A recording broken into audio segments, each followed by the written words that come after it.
Netanyahu जंग के मुजरिम, न्यूयॉर्क में खुशामदीद नहीं, न्यूयॉर्क में नो वेलकम, ममदानी कह रहे हैं। ममदानी अपने मौक़िफ़ पर कायम हैं। ज़ोहरान ममदानी नेतन्याहू पर लगातार हमलावर हैं अपने ज़बान से, अपने स्टेटमेंट से। नेतन्याहू का भी हमला है, नेतन्याहू ने भी स्टेटमेंट दिया है। ममदानी का जवाब नहीं बदला। गिरफ्तारी के मुतालबे पर नई बहस। न्यूयॉर्क के मेयर ज़ोहरान ममदानी और इस्राएली वज़ीर आज़म बेंयामिन नेतन्याहू के दरमियान लफ्जी जंग मज़ीद तेज़ हो गई है।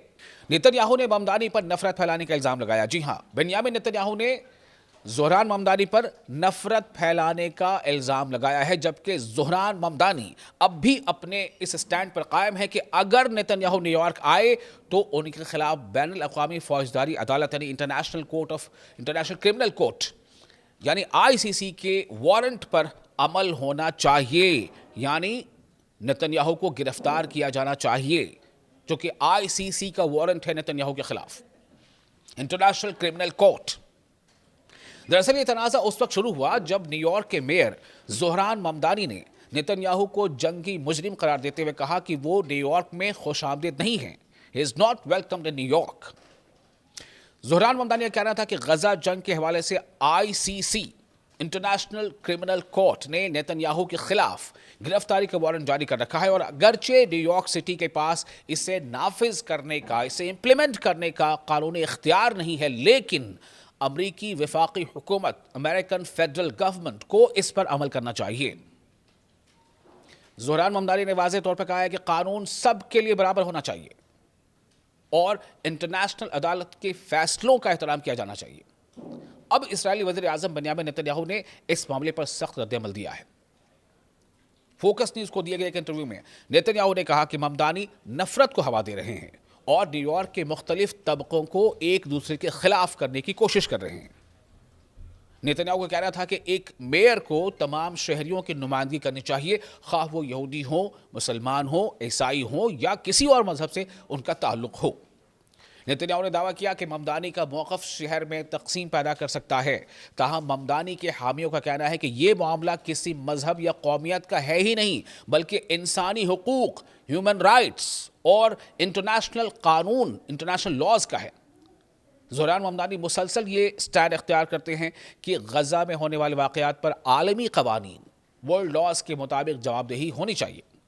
अपनी इंतखाबी मुहिम, जो इलेक्शन कैंपेन था ज़ोहरान ममदानी का, उसके दौरान भी वो फ़लस्तीनी हुकूक के हक़ में खुलकर बोलते रहे और उन्होंने वादा किया था कि अगर कानूनी तौर पर मुमकिन हुआ तो इंटरनेशनल क्रिमिनल कोर्ट के फैसलों की हिमायत करेंगे।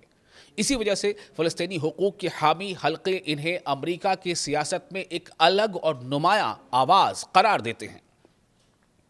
दूसरी जानिब नेतन्याहू ने एक बार फिर इंटरनेशनल क्रिमिनल कोर्ट के इल्ज़ामात को मुस्तरद कर दिया है। उनका कहना है कि उनके खिलाफ जंगी जराइम के इल्ज़ामात बेबुनियाद हैं और वो सितंबर में अक़वाम मुत्तहिदा यानी यूनाइटेड नेशंस की जनरल असेंबली से खिताब के लिए न्यूयॉर्क आने का इरादा रखते हैं। उन्होंने यह भी कहा है कि अमेरिका में इसराइल के लिए सियासी हमायत को चैलेंजेस का सामना है, ख़ासतौर से डेमोक्रेटिक पार्टी के तरक्की पसंद सियासतदानों की जानिब से।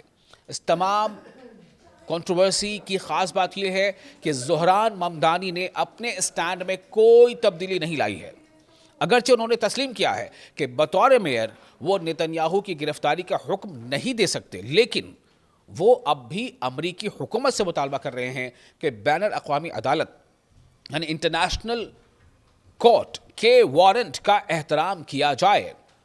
उनका कहना है कि गजा की जंग ने दुनिया भर के लोगों को मुतासिर किया है और न्यूयॉर्क के शहरी भी इस पर शदीद जज्बात रखते हैं।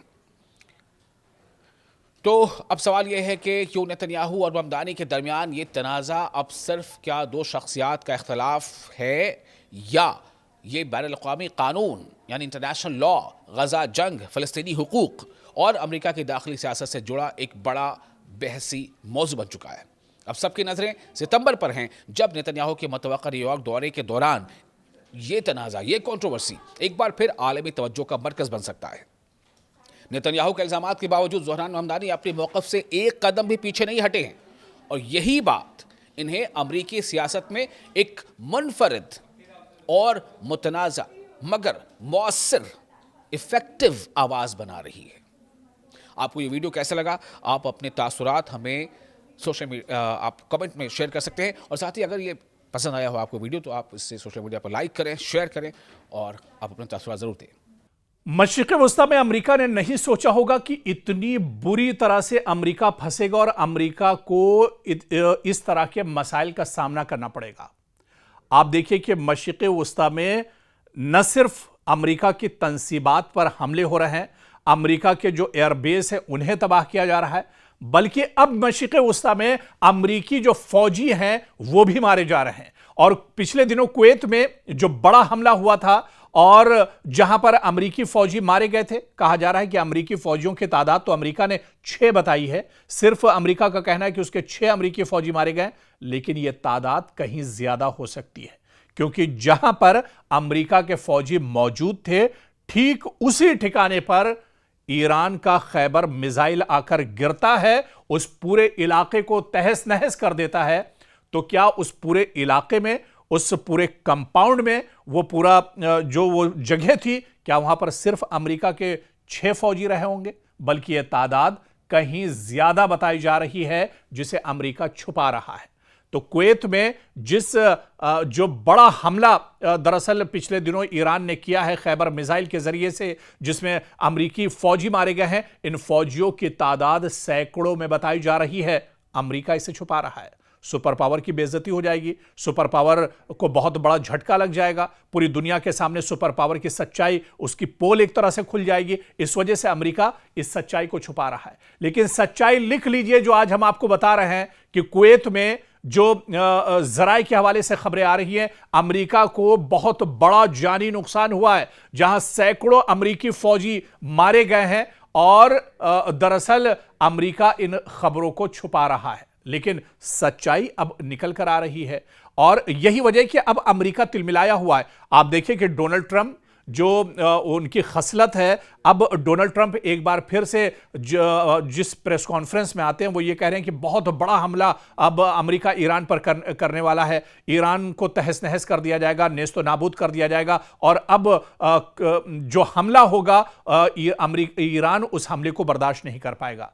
तो अब इस तरह की बातें फिर से डोनाल्ड ट्रंप करने लगे हैं, यानी कहीं ना कहीं डोनाल्ड ट्रंप पर अब बहुत बड़ा दबाव है और बहुत बड़ा नुकसान डोनाल्ड ट्रंप का हुआ है। इसके अलावा आप देखिए कि पूरे मशरिक़ वस्ता में दरअसल अमेरिका तिलमिलाया हुआ है, क्योंकि मशरिक़ वस्ता में जहां जहां आप देखिए कि पहले की जो जंग हुई उर्दन यानी जॉर्डन में ईरान ने हमले नहीं किए थे, क्योंकि जॉर्डन भी अमेरिका के लिए बहुत इंपॉर्टेंट है। जब कतर पे, दुबई में, अबू धाबी में, यूएई में हमले बढ़ने लगे तो अमेरिका ने अपना जो पूरा इंफ्रास्ट्रक्चर था वो जॉर्डन पहुंचा दिया था। अब जॉर्डन भी महफूज नहीं है, अब उर्दन पर भी ईरान लगातार अटैक कर रहा है, क्योंकि यहां पर भी जॉर्डन में भी बहुत अहम एयरबेस अमेरिका का मौजूद है। अमेरिका के हजारों फौजी जॉर्डन के अंदर मौजूद हैं। पिछले दिनों जॉर्डन पर लगातार ईरान ने हमले किए हैं, तो जॉर्डन पर अब नए हमले शुरू हो गए हैं। इसके अलावा इराक में अब हमले ईरान ने शुरू कर दिए। तो मशरिक़ वस्ता का कोई भी हिस्सा अब महफूज नहीं है। और इतना तो आप भी जानते हैं कि मशरिक़ वस्ता के जितने ममालिक हैं, मशरिक़ वस्ता में जहां जहां अमेरिका के तंसीबात, इंफ्रास्ट्रक्चर हैं, जहां जहां अमेरिका के एयरबेस हैं, वो सब दरअसल ईरान की हद में आते हैं और ईरान जब चाहता है उन पर अटैक करता है। अब सवाल ये उठता है कि अमेरिका जैसी बड़ी ताकत इन्हें इंटरसेप्ट, इन हमलों को क्यों नहीं कर पा रहे? क्योंकि इंटरसेप्टर की अब अमेरिका के पास कमी हो गई है। जितने इंटरसेप्टर या दिफाई जो निजाम था वो अब पूरी तरह से मफलूज होकर रह गया है और डिफेंस सिस्टम अब ईरानी हमलों को नहीं रोक पा रहा है। और यही वजह है कि कुवैत में 100 से ज्यादा अमेरिकी फौजी मारे गए। हालांकि सही तादाद अभी नहीं पता है, लेकिन जो जानकार है वो ये कहते हैं कि 100 से ज्यादा अमेरिकी फौजी कुवैत के अंदर मारे गए हैं, जो बड़ा हमला ईरान ने किया था। तो अब अमेरिका की भी पोल खुलने लगी है। और पिछले दिनों जो रिपोर्ट हमने आपको बताई थी कि 37 बिलियन से ज्यादा अमेरिकी जो डॉलर हैं, 37 बिलियन से ज्यादा अमेरिकी डॉलर्स का जो अब तक नुकसान इस जंग में हो चुका है, यानी हिंदुस्तान के हिसाब से अगर बात की जाए तो यह अरबों खरबों में अब तक ईरान का, अमेरिका का इस जंग में नुकसान हो चुका है। और अब ये अमेरिका की दरअसल कमर पूरी तरह से टूट चुकी है। अब अमेरिका दरअसल चाह रहा है कि किस तरह से इस जंग से बाहर निकला जाए, क्योंकि वो चारों तरफ से इस जंग में पूरी तरह से जकड़ चुका है, वो चारों तरफ से घिर चुका है और वो अब इस जंग से दरअसल निकलना चाह रहा है, अपने आप को बचाना चाह रहा है।